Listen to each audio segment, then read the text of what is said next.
Y lo primero que vamos a conversar, una parte más bien explicativa, teórica, porque esto va a ser muy importante entenderlo y ojalá que esto lo podamos todos manejar súper bien. Y es que, ¿cuál es la relación que existe entre la tasa de interés con el precio de las acciones? Y básicamente, para que no se lo olvide a nadie, vamos a hablar sobre las tres miradas, para que no se te olvide nunca, así lo establecimos. Y hay tres miradas: la mirada financiera, de cómo impactan las tasas, la mirada de la empresa, de cómo impactan las tasas, y la mirada del inversionista. Entonces, cuando hablamos de la mirada financiera, básicamente hay un modelo que es bien antiguo, que se usa muchísimo todavía, que es el modelo de Gordon y Zafiro para determinar un precio de una acción, donde el V sub 0 es el valor objetivo. Y claro, uno mira esta fórmula y como que duele la guata un poco y dice, pero tengo que resolver esto. No, no es necesario resolver esto. Aquí lo importante es entender la lógica que está detrás de la fórmula, donde V sub 0, o sea, el valor de una empresa, es igual al dividendo que va a entregar el próximo año, porque toda esta fórmula se traduce en esto al final del día. Si resolvemos toda la parte matemática, vamos a llegar a esto. El valor objetivo de una acción es el dividendo que va a entregar el próximo año, dividido en R, que es una tasa de descuento, que es una tasa de exigencia del capital que se le da a un activo financiero, donde dentro de R está la tasa libre de riesgo, que es la tasa base que entrega, en este caso, la Reserva Federal. Menos G, R menos G, donde G es la tasa de crecimiento de una empresa. ¿Ya? Y G no es más que la rentabilidad sobre el capital del negocio por la tasa de retención de utilidades.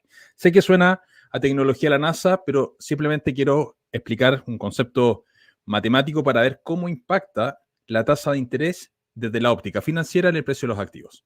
Entonces, supongamos, tenemos un dividendo proyectado de $10 por acción. La tasa de descuento R es de un 12% y el crecimiento del negocio es de un 8%. Entonces, ¿cuánto sería el precio objetivo de una acción si tomamos estos supuestos? El precio objetivo sería 250. $10 de dividendo dividido en 0,12 menos 0,08. ¿Vale? Eso nos da un valor de 250. Ahora, ¿qué pasaría si aumentamos la tasa base, por ejemplo, en un 1%? ¿Vale? Es bien parecido al WACC.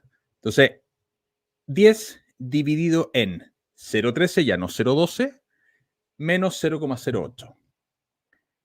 Y el valor es 200. Fíjense la sensibilidad que tiene el precio de un activo financiero respecto a variaciones minúsculas de tasa.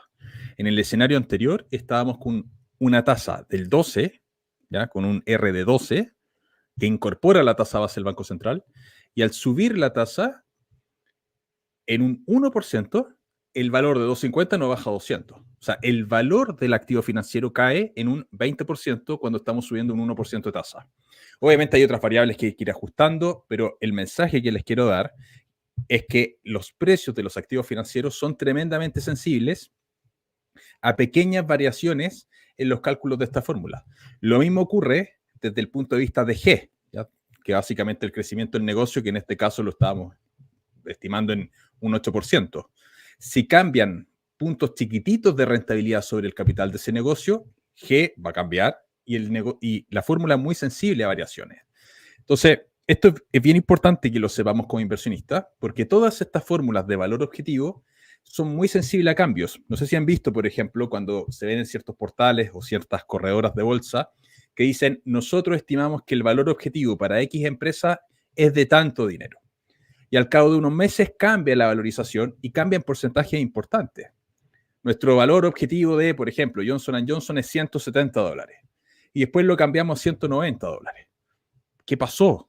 ¿Por qué cambia tanto la valorización?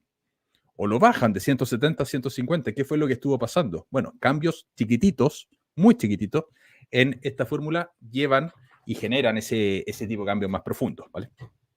Entonces, los efectos de tasa de interés, dado que uno dice, bueno, pero sube la tasa de interés o baja la tasa de interés en un porcentaje chico, eso va a tener efecto en el mercado financiero. Mucho de esto ya está incorporado, ¿vale?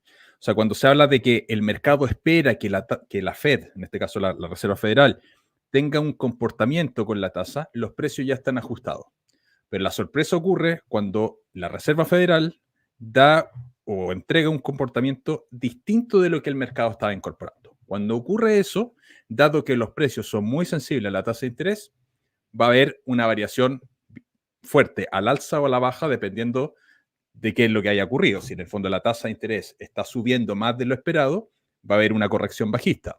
Por otro lado, si la tasa de interés baja más de lo que espera el mercado, va a haber una corrección alcista. Entonces, esto es súper importante como inversionista tenerlo súper claro porque genera movimientos de corto plazo importantes para todo tipo de inversionistas, que tengan una postura más de largo plazo o quienes estén haciendo trading, van a tener estos movimientos importantes de tasa, ¿vale?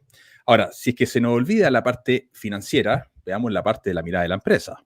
O sea, ¿cuál es el objetivo de la Reserva Federal al hacer los movimientos de tasa? ¿Cuál es el indicador, el driver que genera que los bancos centrales muevan la tasa? Y es la inflación, ¿vale? La inflación es lo que manda en ese sentido. La principal misión que tiene, en este caso, la Reserva Federal es controlar la inflación en Estados Unidos.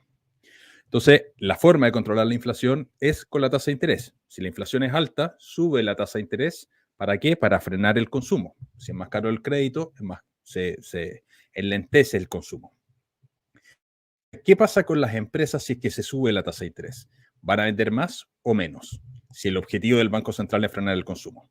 Se debiese vender menos, ¿vale? ¿Qué pasa con los costos, los costos financieros de las empresas? ¿Suben o bajan? Bueno, si se sube la tasa, van a subir los costos financieros.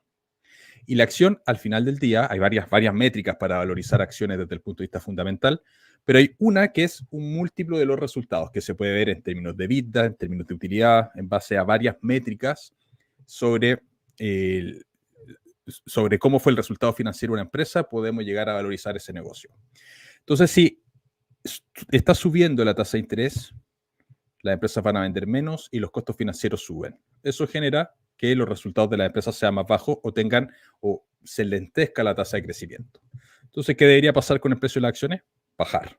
Entonces, cuando sube la tasa, ya lo vimos anteriormente desde el punto de vista financiero, efectivamente baja el precio de las acciones, pero también es lógico pensar desde el punto de vista de la empresa que si bajan las ventas y suben los costos financieros, las utilidades van a bajar, en consecuencia, bajan los precios de las acciones.